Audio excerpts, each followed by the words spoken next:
On a certain day, don't sleep on me, okay? A man was going about selling hats in the tropical heat of India. Village to village, selling hats.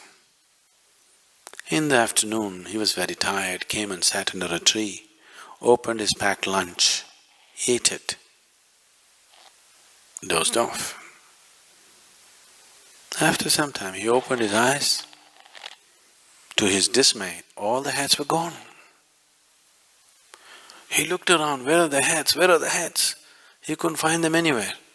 Just by chance he looked up, there he saw a whole bunch of monkeys sitting there, hats on. He screamed at them, they screamed back at him. He yelled, they yelled. He abused, they abused. He tried to pick up whatever he couldn't, throw it at them. They picked up whatever they couldn't, threw it back at him. Out of sheer frustration, not knowing what to do, he took his hat and flung it on the ground, not knowing what to do, helplessly. All the monkeys took their hats and flung it on the ground. He picked up these hats and went about selling hats. That was in early 20th century. This is 2009, November. Another hat seller going about selling hats in the summer season, and in the afternoon he came and sat under a tree. He opened his packed lunch, ate, promptly fell asleep. When he woke up, the hats were gone. He didn't look around, he looked straight up. All the monkeys were sitting with hats on. He got up and jived. They all jived with him. He made faces, funny faces at them, they made funnier faces at him. He had all the fun he wanted to have with them, and then he took his hat and flung it on the ground. A baboon of a monkey came down, picked up the hat, walked towards him, gave him a tight slap in the face and said, "You fool, you think only you had a grandfather?"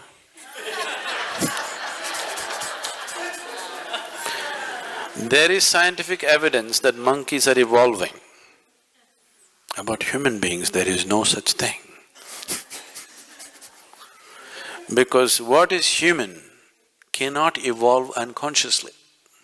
When you were a monkey, I'm sorry, I did not say this, Charles Darwin, not me, okay? I am not calling you a monkey. Charles Darwin said, all of you were monkeys, your tail fell away and you became human. When you were a monkey, you did not desire, I want to be human. Nature just pushed you on. But once you become human, now either you evolve consciously or you stagnate, that's all the choice you have. From here, you cannot evolve unconsciously because now what you call as human is not an established state. Please see this. Every other creature has established states of what they are.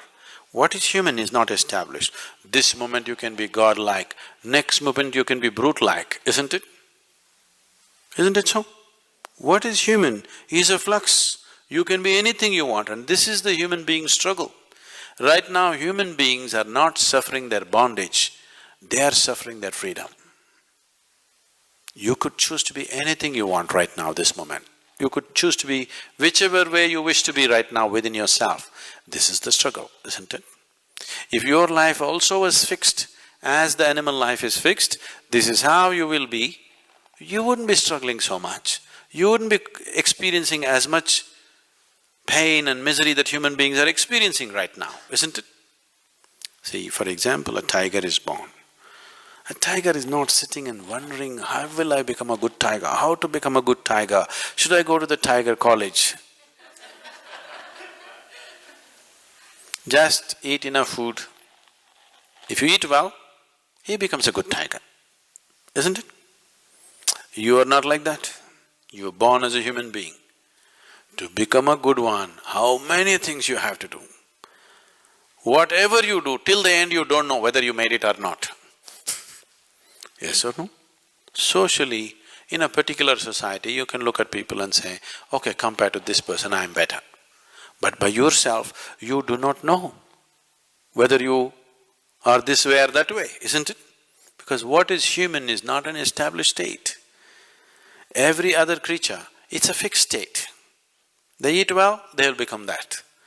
If you eat well, at the most your body will grow, nothing else will happen. Isn't it so?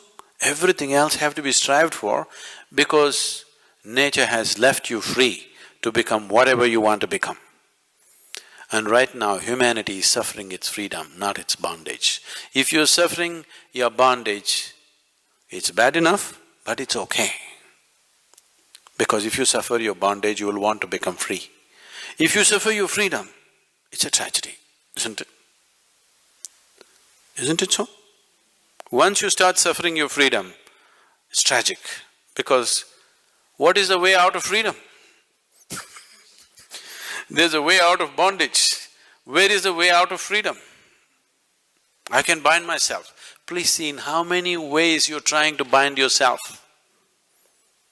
You're trying to find a way out of freedom. There is no way out of freedom. There is a way out of bondage, but there is no way out of freedom, isn't it? Freedom is a benediction if you're aware. Freedom is a curse if you're unaware. So right now, don't curse your freedom, you just have to become more aware. Starting with this, how this works. If you become aware, then this freedom is such a fantastic thing, such a beautiful thing it is. Because you could be whichever way you want. You could be whatever you want right now within yourself. No animal, no creature has this freedom except the human creature, isn't it? Isn't it so? Shall we exploit this or no? If you do not choose, if you remain a compulsive creature, you cannot call yourself a full-fledged human being. That's why I said it's an evolutionary problem. Only when you're able to do everything by choice, you can say, I'm human. Because a human being essentially means he is what he is by choice. If he becomes compulsive, he's like any other creature, biological, that's all. Nothing more will happen.